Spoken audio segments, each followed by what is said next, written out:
ప్రభాకర్ రెడ్డి గారు అందరికీ కూడా పేరు పేరున పార్లమెంట్ ఇన్ఛార్జ్ మహేంపల్లి హనుమంత గారికి పేరు పేరున ధన్యవాదాలు తెలియజేస్తూ మరి మన రేవంత్ రెడ్డి అంటే 2018 ఎన్నికలలో గతంలో ఉన్న ముఖ్యమంత్రి కేసీఆర్ గారు మరి ఇటువంటి చాకు లాంటి నాయకుడు AK-47 లెక్క ఉన్న రేవంత్ రెడ్డి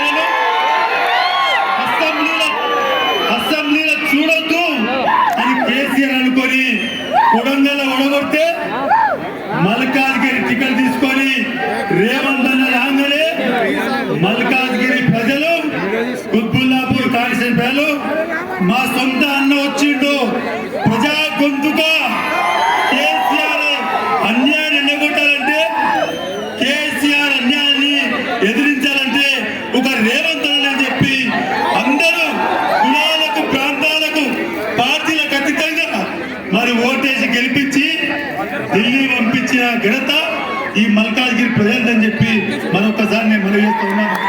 మరి మీరు గుండెలో పెట్టుకొని మనం కష్టపడి పని చేసి పంపిస్తే మరి అన్న కూడా రాష్ట్ర అధ్యక్షుడై రాష్ట్రాన్ని చుట్టుముట్టి ప్రజలకు ఒక ధైర్యాన్ని కల్పించిండు. ఈ దుర్మార్గం పాలన పోవాలంటే రేవంత్ రెడ్డి రావాలి, దుర్మార్గం పాలన పోవాలంటే రేవంత్ రెడ్డి రావాలి అన్న ఆలోచనలో తెలంగాణ ప్రజల ఆశీర్వదించి రాష్ట్ర ముఖ్యమంత్రి చేస్తే ఈ 5 నెలల్లో ఇంటికాడ ఉండకుండా మరి యొక్క రాష్ట్రంలో జిల్లాలు తిరుగుతూ ప్రజా సంక్షేమ కార్యక్రమాలు 6 గ్యారంటీలు మరి 6 గ్యారంటీలు కూడా మరి అన్ని కంప్లీట్ ఆల్మోస్ట్ చేయడం జరిగింది. ఇవాళ టీఆర్ఎస్ నాయకులు హరీష్ రావు గారు కానీ కేటీఆర్ కానీ కేసీఆర్ కానీ వారికి రేవంత్ అన్న ముఖ్యమంత్రి మీద మాట్లాడే అర్హత లేదని చెప్పి నేను మనవి చేస్తా ఉన్నా. మరి ఆ రోజు 10 సార్లు 14లో ఇచ్చిన హామీలు 18లో ఇచ్చిన హామీలు ఒక్కటి నెరవేర్చలే.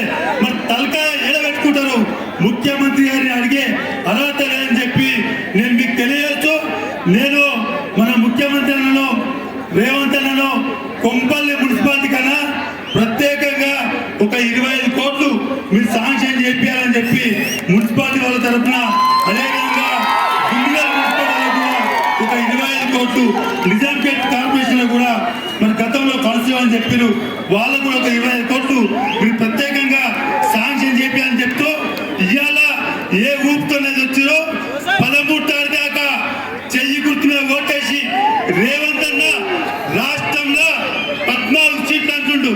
మన ఒక్క సీటు కూడా సునీతా మహేందర్ రెడ్డి గారిని ఢిల్లీకి పంపించాలని చెప్పి మరొకసారి కోరుతూ సేవలు ఇస్తున్నా. రేవంత్ రెడ్డి గారి నాయకత్వం.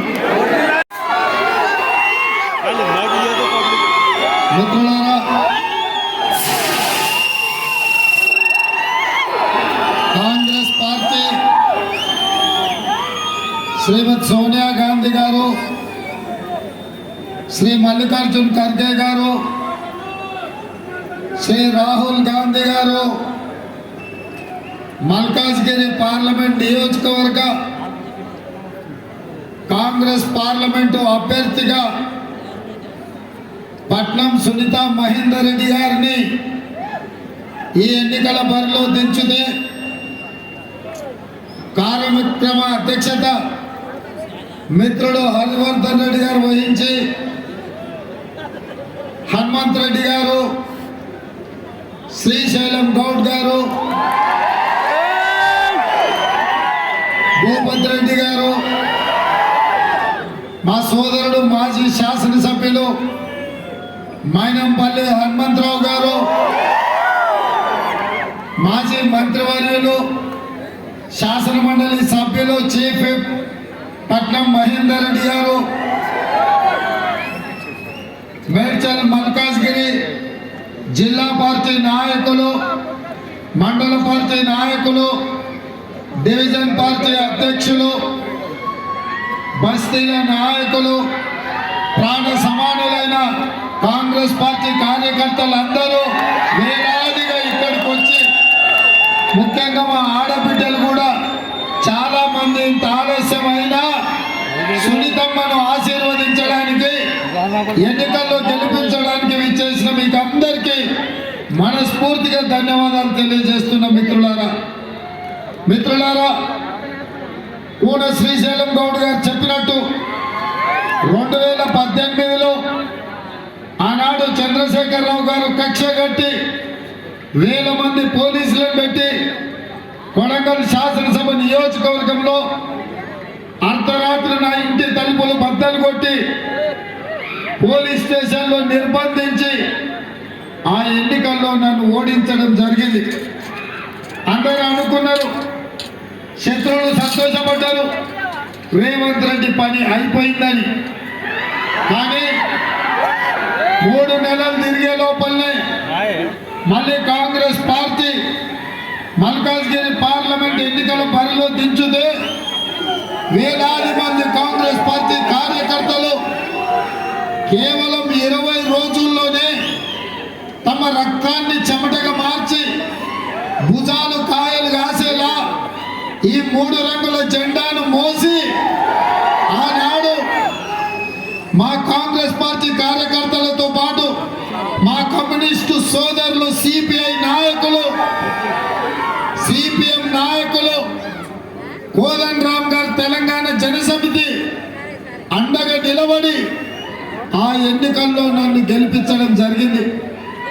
ఆనాడు బస్తీలలో ఉన్నవాళ్ళు, తండాలలో ఉండే సోదరులు, కాలనీలలో ఉండే మిత్రులు, ఇక్కడ ఉండే కార్మికులు ప్రశ్నించే గొంతుకై గల్లీ నుంచి ఢిల్లీ వరకు తెలంగాణ సమస్యల మీద మాట్లాడతాడు, కొట్లాడతాడని ఒక నమ్మకం, విశ్వాసం పెట్టి నన్ను ఈ దేశంలోనే పెద్ద పార్లమెంటు నియోజకవర్గమైన ఈ మల్కాజ్గిరిని ఎంపీగా గెలిపించారు.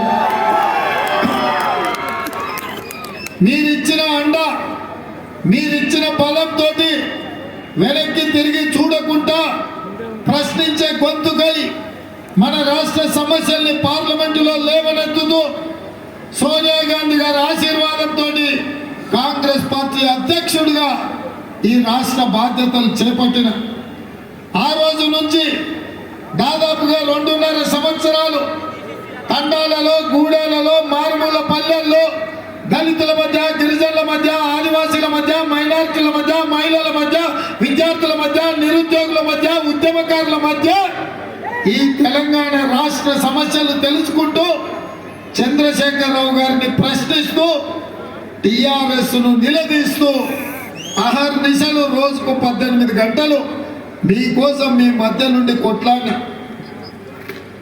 నా కొట్లాటను చూసి, ప్రజా సమస్యలను చూసి, చంద్రశేఖరరావు దోపిడీ అవినీతిని చూసి బీఆర్ఎస్ పార్టీని పొందబెట్టాలి, ఈ తెలంగాణ రాష్ట్రానికి విముక్తి కలిగించాలి అని లక్షలాది మంది కాంగ్రెస్ పార్టీ కార్యకర్తలు,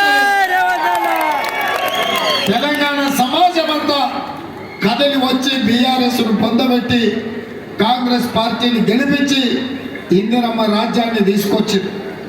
ఇవాళ వచ్చిన ప్రభుత్వంలో 100 రోజుల్లోనే ఇచ్చిన మాట ప్రకారం 6 గ్యారెంటీలలో 5 గ్యారెంటీలను అమలు చేసి మీ చేత శబాష్ అనిపించుకొని మా రేవంత్ అన్న మాట ఇస్తే మాట తప్పడు అని మీతో అనిపించుకునే పరిస్థితి వచ్చింది. అందుకే మా ఆడబిడ్డలకు ఆర్టీసీ బస్సుల్లో ఉచిత ప్రయాణం, మా అక్కలకు, మా పెద్దమ్మలకు 500 రూపాయలకే సిలిండర్ ఇంటి దగ్గర ఇచ్చే విధానం, ప్రతి పేదవాడి ఇంటిలో వెలుగులు ఉండాలి, మా పేదోళ్ళ కళ్ళల్లో ఆనందం చూడాలి అని 200 యూనిట్లు ఉచితంగా విద్యుత్ ప్రతి ఇంటికి ఇచ్చి పేదవాళ్ళను ఆదుకున్నాం. ఇదే కాకుండా రాజీవ్ ఆరోగ్యశ్రీ ద్వారా పేదవాళ్ళు దవాఖానకు పోతే బిల్లు చూసి ఆ బిల్లు దెబ్బకే చచ్చిపోయే పరిస్థితుల నుంచి బయటికి తెచ్చి 10 లక్షల రూపాయలు రాజీవ్ ఆరోగ్యశ్రీ ద్వారా ఇవాళ ఉచితంగా పేదవాళ్లకు వైద్యాన్ని అందిస్తున్నాం. ఇదే కాకుండా పేదవాడి ఆత్మ గౌరవం, సొంత ఇల్లు కలను చంద్రశేఖరరావు వ్యాపారంగా మార్చి ప్రతి పేదవాడికి, ఇల్లు లేని వాడికి, పెళ్ళైన వాడికి డబుల్ బెడ్రూమ్ ఇల్లు ఇస్తా అని ఆనాడు మాట ఇచ్చిండు. ఆనాడు చెప్పిండు 70 ఇళ్ళొద్దు, డబుల్ బెడ్రూమ్ ఇల్లు ముద్దు అని. ఇంకా కూడా ఆయన గొప్ప గొప్ప మాటలు చెప్పిండు. కొడుకు కోడలు ఉంటే ఆడమంటారు, బిడ్డ అల్లుడి వస్తే యాడ ఉంటారు, కోడి పిల్ల మేక పిల్ల ఉంటే యాడ కట్టేస్తారు. అందుకే కేసీఆర్ రాజ్యంలో డబుల్ బెడ్రూమ్ ఇల్లు ఇస్తా అన్నాడు. ఎవరికన్నా ఇచ్చినా సోదరులారా? ఎవరికన్నా ఇచ్చినా? అందుకే చంద్రశేఖరరావు డబుల్ బెడ్రూమ్ ఇల్లు ఇస్తా అని మోసం చేసినందుకు బండకేసి కొట్టిండ్రు. కానీ మీ అందరి తరపున చంద్రశేఖరరావుకు నేను ఒక మాట ఇస్తున్నా. ఏంటయ్యా అంటే 10 ఏళ్ళు ఈ తెలంగాణ రాష్ట్రాన్ని పట్టి దోసుకొని 100 ఏళ్లకు సరిపోయే విధ్వంసం చేసి 1000 కోట్ల రూపాయలు మెక్కిండ్రు. తప్పకుండా కేసీఆర్ కుటుంబానికి చర్లపల్లి జైల్లో డబుల్ బెడ్రూమ్ ఇల్లు కట్టించే బాధ్యత. ఎందుకంటే ఈ దోపిడీలో కొడుకు కోడలు ఉన్నారు, బిడ్డ అల్లుడు ఉన్నారు. చంద్రశేఖరరావుకి ఏమో వయసు మీద పడ్డది. అందుకే తలావో దిక్కు తలావో జైల్లో ఉంటే బాగుండదు. తప్పకుండా చర్లపల్లి జైల్లో డబుల్ బెడ్రూమ్ ఇల్లు కట్టిస్తా అని మీ అందరి తరఫున మాటిస్తున్నా. ఓకేనా? ఓకే కదా? చంద్రశేఖరరావు రాసుకొని డబుల్ బెడ్రూమ్ ఇల్లు సిద్ధమైతుంది చర్లపల్లి జైలు. ఆయన అట్లుంటే పొంకనాల పోసిగానికి 3 ఎట్లుంటేనంట 36 దొడ్లు అని చెప్పిందంట. ఇక నరేంద్ర మోడీ గారి గురించి, భారతీయ జనతా పార్టీ గురించి ఎంత చెప్పినా తక్కువనే. ఆయనలో 2014లో నరేంద్ర మోడీ గారు చెప్పిండ్రు, ఈ దేశాన్ని నిరుద్యోగ సమస్య పట్టి పీడిస్తున్నది, ప్రతి సంవత్సరం 2 కోట్ల ఉద్యోగాలు ఇస్తా అన్నాడు. 10 ఏళ్లలో 20 కోట్ల ఉద్యోగాలు ఇవ్వాలి. ఆయనకు అమిత్ షాకు ఉద్యోగం వచ్చింది తప్ప నిరుద్యోగ యువకులకు ఈ దేశంలో ఉద్యోగాలు రాలేదు. ఇవాళ ప్రపంచంలోనే అత్యధిక నిరుద్యోగ సమస్య ఉన్న దేశాలలో భారతదేశం మొదటి స్థానంలో ఉంది. దేశంలో అత్యధికంగా 62% నిరుద్యోగ సమస్య ఉన్న దేశం భారతదేశం. ఇదే కాకుండా స్విస్ బ్యాంకులు, చాలా మంది రాజకీయ నాయకులు లక్షల కోట్ల రూపాయలు దోచుకొని దాచిపెట్టిండ్రు. ఆయన ప్రధానమంత్రి అయిన 100 రోజుల్లోనే లక్షలాది కోట్ల రూపాయలు తీసుకొచ్చి జన్ ధన్ ఖాతాలో ప్రతి పేదవాడికి 15 లక్షల రూపాయలు ఖాతాలో వేస్తా అని మోడీ గారు చెప్పిండ్రు. నేను అడుగుతున్నా, మీకు ఎవరికైనా 15 లక్షలు వచ్చినాయా? 15,000 వచ్చినాయా? 15 రూపాయలన్నీ వచ్చినాయా? 15 పైసలన్నీ వచ్చినాయా? నయా పైసా కూడా పేదవాళ్ళ ఖాతాలు వేయలే. రైతుల ఆదాయాన్ని 2 చేస్తా అని చెప్పింది. కానీ ఇంకొక పక్కన రైతు వ్యతిరేక నల్ల చట్టాలు తెచ్చి ఈ రైతులని ఈ దేశంలో తాతల ముత్తాతల నుంచి వచ్చిన భూముల్లో యజమానులుగా బతుకుతున్న ఈ రైతులను బానిసలుగా చేసి అదానీ, అంబానీ, అమెజాన్ కంపెనీలకు కట్టబెట్టాలని చూస్తే హర్యానా, పంజాబ్, రాజస్థాన్, బీహార్ నుంచి ఢిల్లీ సరిహద్దుల్లో లక్షలాది మంది రైతులు 16 నెలలు నరేంద్ర మోడీ మీద పోరాటం చేసిండ్రు, యుద్ధం ప్రకటించిండ్రు. అందులో పోలీస్ కాన్స్టేబుల్ అయితే ఎర్రటెండకు మంచు తుఫాన్లలో 700 మంది రైతులు చచ్చిపోయిండ్రు. ఈ రైతులను పొట్టన పెట్టుకున్న నరేంద్ర మోడీ తప్ప రైతుల ఆదాయం 2 చేయలే. ఇదొక పక్కన పెడితే ఆనాడు సోనియా గాంధీ తెలంగాణ రాష్ట్రం ఇవ్వడమే కాదు, తెలంగాణ రాష్ట్రాన్ని అభివృద్ధి చేయాలంటే బయ్యారం ఉక్కు కర్మాగారం ఖమ్మం జిల్లాకి ఇచ్చింది. కానీ నరేంద్ర మోడీ దాన్ని మొత్తం సర్వనాశనం చేసి వరంగల్ జిల్లాకు రైల్వే కోచ్ ఫ్యాక్టరీ ఇచ్చింది. మా కార్మికులకు ఉద్యోగ ఉపాధి అవకాశాలు ఇయ్యనికే, అది కూడా నరేంద్ర మోడీ మనకు ముందుకు సాగనీయలే.